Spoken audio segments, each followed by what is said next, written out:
Hello.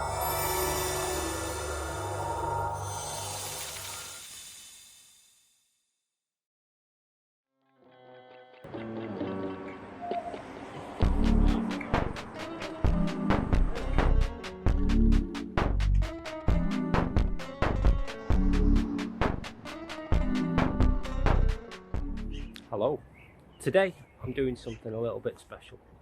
I'm going to give a painting lesson, but instead of it being in my studio, it's going to be here in Hume.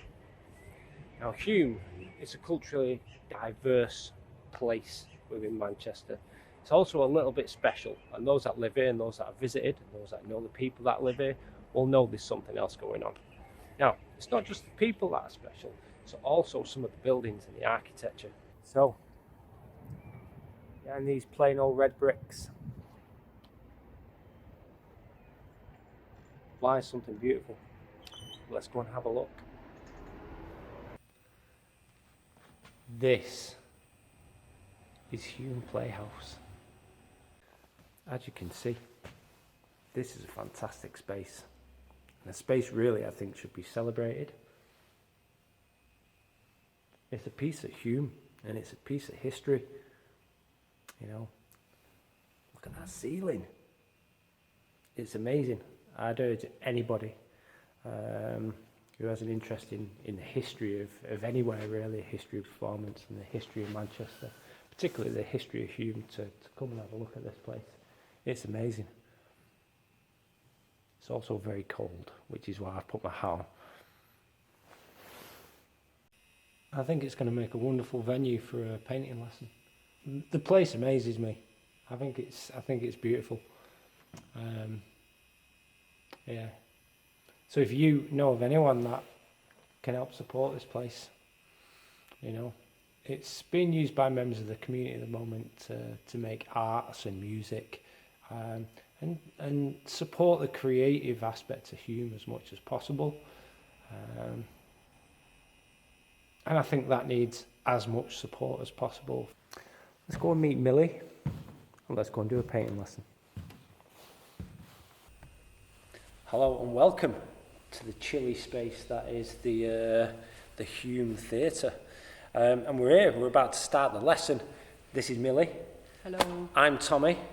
This is Millie's first, it's not quite your first, we had a practice run earlier on, so we have to disclose all We did have a practice. We did have a practice. I can't throw you in at the deep end, can we? Cause, not with the cameras on. Well, at the end of the day, painting miniatures can be daunting for some people, which is why I'm doing this for the community, because there's going to be lots of people in the community that are maybe struggling to enjoy this hobby because they've not got the support of local hobby centres around the area. So I decided that I would devise this quick and easy and fun method on how to paint a Gandalf the Grey, and here he is. He's undercoated black. He's had his base sanded, which basically means a bit of PVA glue, dip it in sand, and he is ready to rock and roll. We've got a camera here. When you talked about sanding before, yeah, I thought you meant you had to sand it down. Oh, right, yeah. Now I realise that sanding. Yeah. You see, it's questions like this that we can answer in this. So yeah, there's lots of assumptions and misconceptions in the hobby, and here we are to make things simple, make things a lot easier. So yeah, so should we start? Yeah. All right, okay. Let's so do it. Gandalf the Grey. So it would make sense then that we start with the Grey. The Grey. All right, and the first thing we're going to do is we're going to use one of these big brushes, and the reason we're going to use one of these big brushes is just to kind of blast off our cobwebs and get out of the headspace that everything has to be carefully painstaking, when actually you can just let loose and go bam, bam, bam, bam, bam, bam, all over the model. Okay, so I'm going to give the pot a shake. We're going to get a little bit just on the corner there. We might need a little bit more. There we go. We're going to whiz it on the palette here. Again, nice and thin. These brushes are already a little bit damp from earlier on, which is great. All right, we're going to make sure there's no blobs of paint on our brush. I'll give you an example of a blob. There's an example of a blob. Yeah. So make sure there's no blobs. We can see all the strands and all the bristles. And then we're going to stab this all over our Gandalf. Yeah. Stab it on, just like that. Don't be too careful, just get it on nice and quick. And you'll find this grey covers really easy. Yeah, a lot easier than the green of our practice room. Yeah, I like it, yeah. It is satisfying, isn't it? You know, the other thing that I find satisfying is like what our job is as miniature painters. It's just not about putting colour on things. You're about to breathe life into a bit of plastic, essentially. You know? We did some little strokes then, which is contrary to the stabby. The reason I did the strokes is because, you know, he's got these long robes there. Just pull in the brush strokes along with them robes. We're going to give this a quick blast with a hairdryer. That'll do. We'll try that. And then if we go again, swiftly. One Gandalf, grade. Done. Done, bang. Looks good. Ready to rock and roll? Yeah, I reckon so. So the reason why we stab, by the way, is because we want to get the paint into all the gaps, into his eye sockets, up into his armpits, in his old beard strands and all that business. If we stroke, what we tend to do is we tend to create build-ups of paint, in those gaps instead, like this, so it doesn't dry off.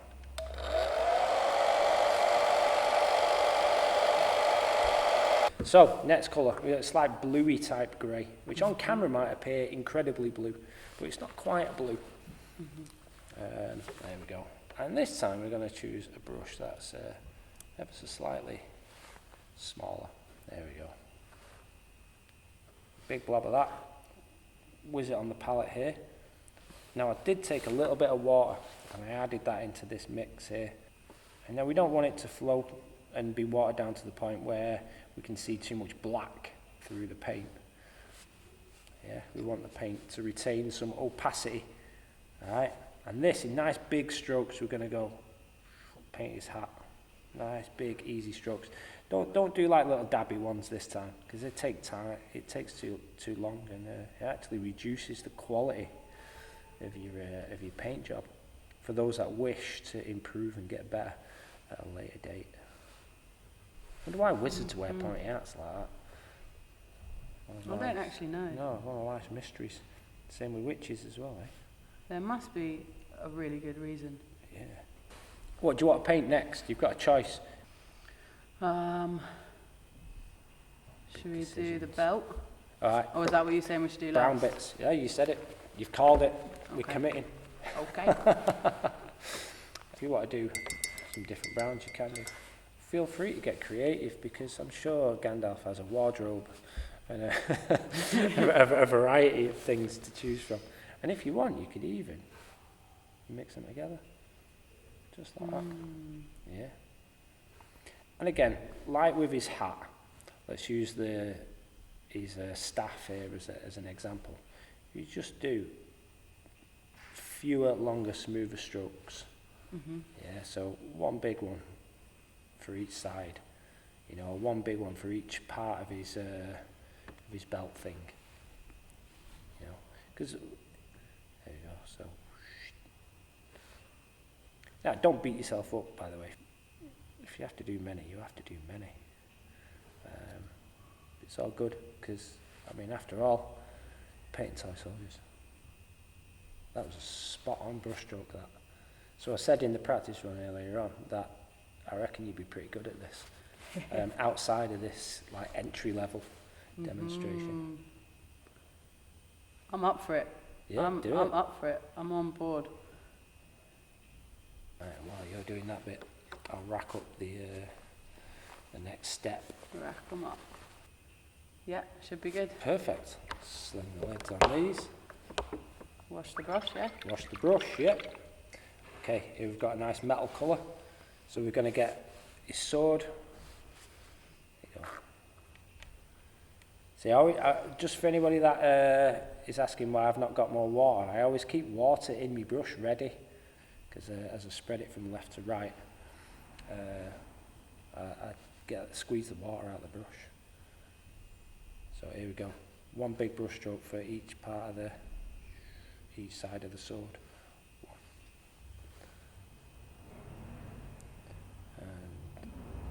And another thing as well, some paints don't cover in one go.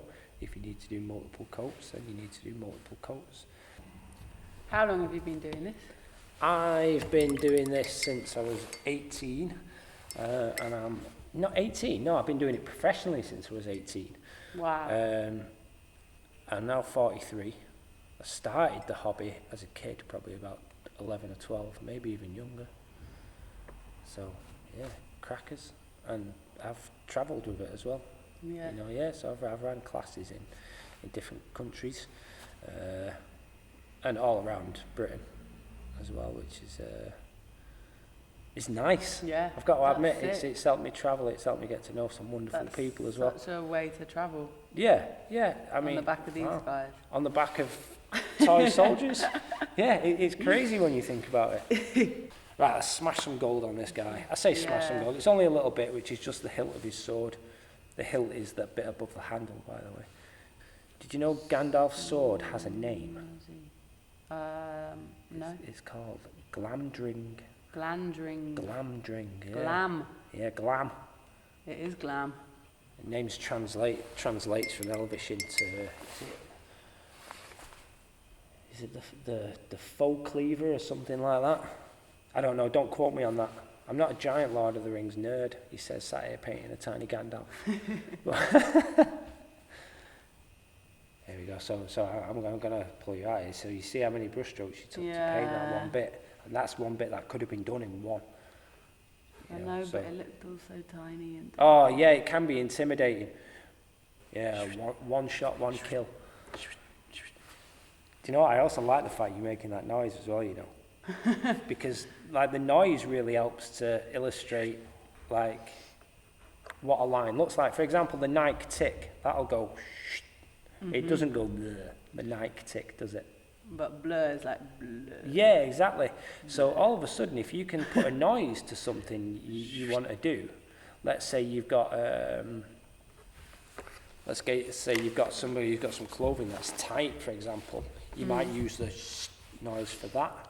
But somebody who's got clothes that's baggy, you would use a different noise. So that would change the way you do the brushstroke, exactly how you've just demonstrated. Right, okay. What's next? Next is, we'll do his beard and his face. Let's put the lid on this. Yeah, go for it. Now, his beard, you might notice, is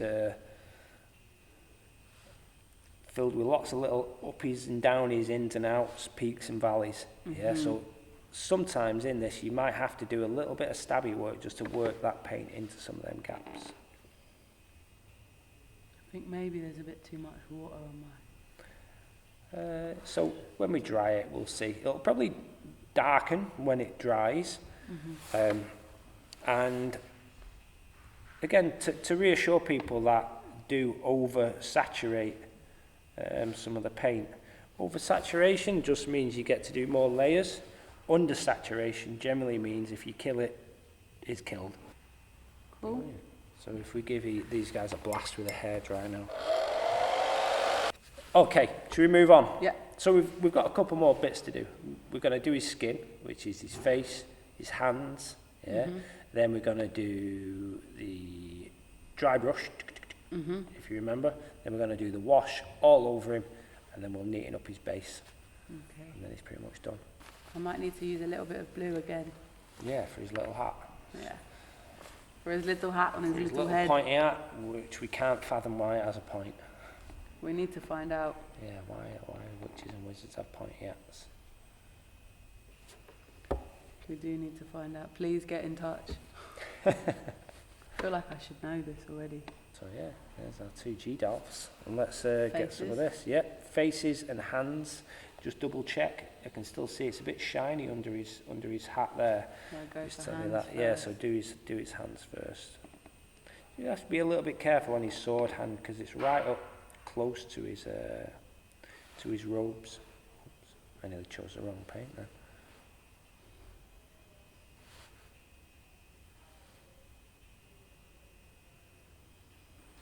So Naya TV's live now, is it? There's content to be watched. If people have tuned into this, then If you're watching this now, then stay tuned. Coming up this evening, we've got the Mimi Gold Show live-ish in the corner again. which is like a music talk show Right. with performances. Oh, I see. So then, yeah, the staff is. I've gone right onto the start That's all right. with the hand. In fact, there's another thing. A lot of beginners get put off by making mistakes and things like that. And I've just got to reassure you that mistakes are part of it. We all make them, and we all have to go back and correct them all the time. And it's just part of it. It's all okay. And the next thing about mistakes is mistakes are what help you learn. When you realise, oh, hang on a minute, why did I make that mistake? So, for example, you know, this little line that Millie put on the staff here may have come from, as she pulled a brush away to see where she painted in the beard here, she may have just caught it, for example. Yeah. You know, and that's just a lesson that, hang on a minute, let's pull away in the direction of the brush as opposed to open up our hands.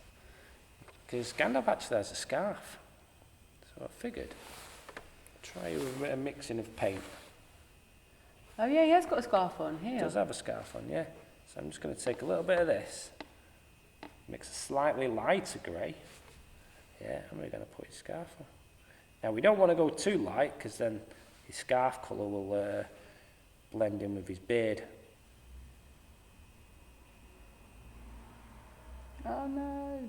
Ah, it's okay. We didn't speak about that earlier on actually. In this video, spot on that. Spot on. Yeah, I mean look at how your brush has been formed. So what Millie did there was, as she was loading a brush in the paint, it doesn't, just because you're putting the brush in the paint and loading it with paint doesn't mean your brush is going to be any good to paint with. Sometimes you want your brush to be in a really nice point, and as you paint a line, if you pull back and lift and twist, you see the line is getting smaller and smaller and smaller. And that basically means you've just shaped your brush in this really sharp cone, which is exactly what Millie did, like a champ there. Woohoo!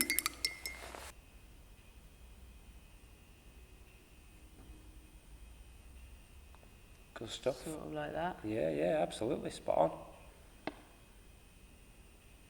Yeah, that's better.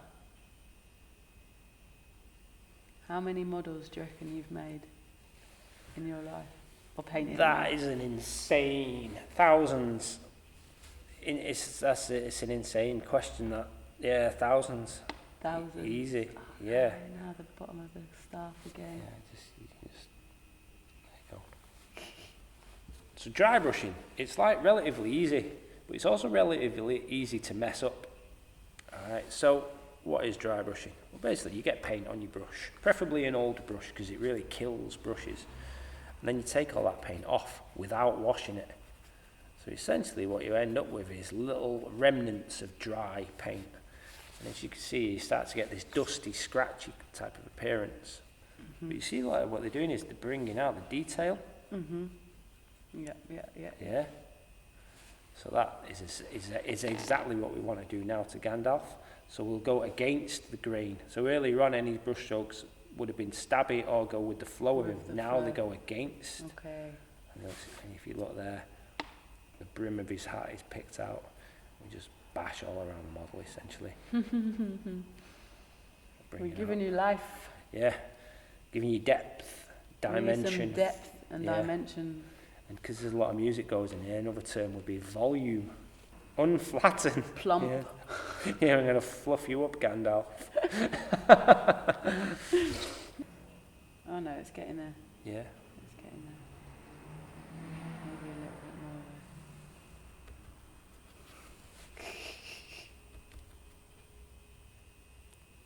though. We're actually going to do the base first. So there we go. So a load of black. Now if you remember, I actually go a slight angle down and away as I go around the base, as opposed to up and away. So you can always test it just on this grey area here. Spot on that. That looks good. So in fact that's a good piece of advice is to anyone watching that's into this. If you have a question if whether your brush setup or your paint setup is right, why find out on the model when it's too late? When you could always find out on your palette, which was one of the best uses for a palette you could ever have. It's Sweet, that looks good. Alright, let's give it a blast with a hairdryer and then we'll finish up.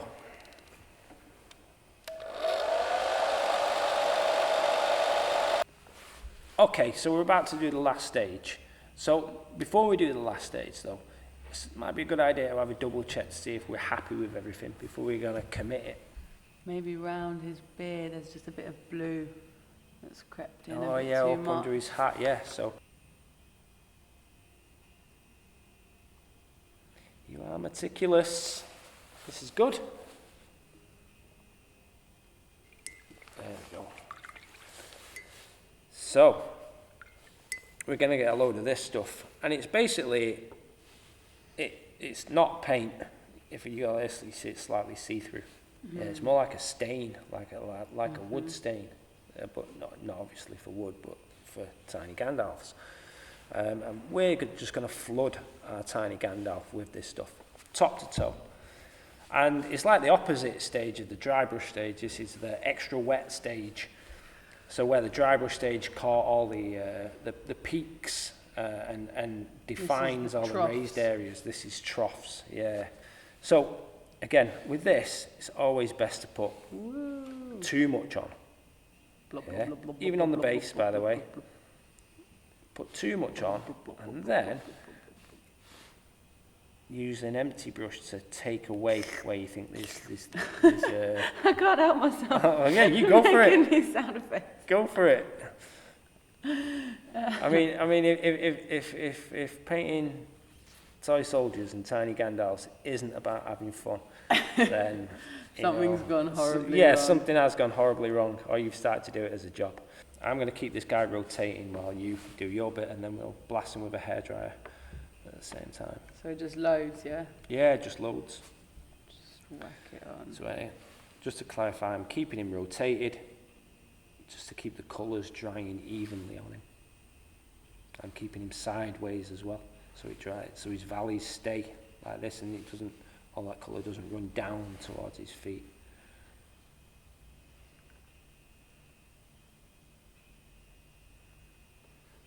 Happy? Happy. Good. All right, let's Hair hairdry them. So let's put the lid on that. Let's give our brush a wash. Sorry. Because you don't want to dry your paint on your brush. No. Oh, that's all right. I'm at a point now where I'm happy that if any of these wetter areas, you've just done the thing, you created the tide mark. So I've been resisting it. I've been resisting taking it off. Oh, I love him. Good. Thank you for that. Thanks for having me. Thanks Honestly, for showing me that. That was absolutely mint. I'm glad you've enjoyed it. Honestly. I really had no idea what to expect. Let's go and have a walk around this lovely theatre and see what's what. Yeah. Cut. Cut there. That'll do me.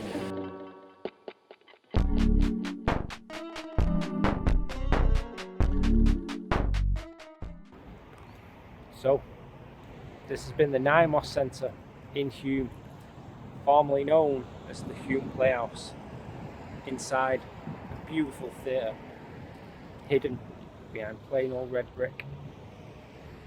It needs some love, it needs some support, and you might be the person to do that. If not, you also might be the person that needs a space to make some art, needs a space to make some music, needs a safe space just around some beautiful people. If so, get in touch with these guys at the Nine Moss Centre in Hume. My name's Tommie, and I'll see you later.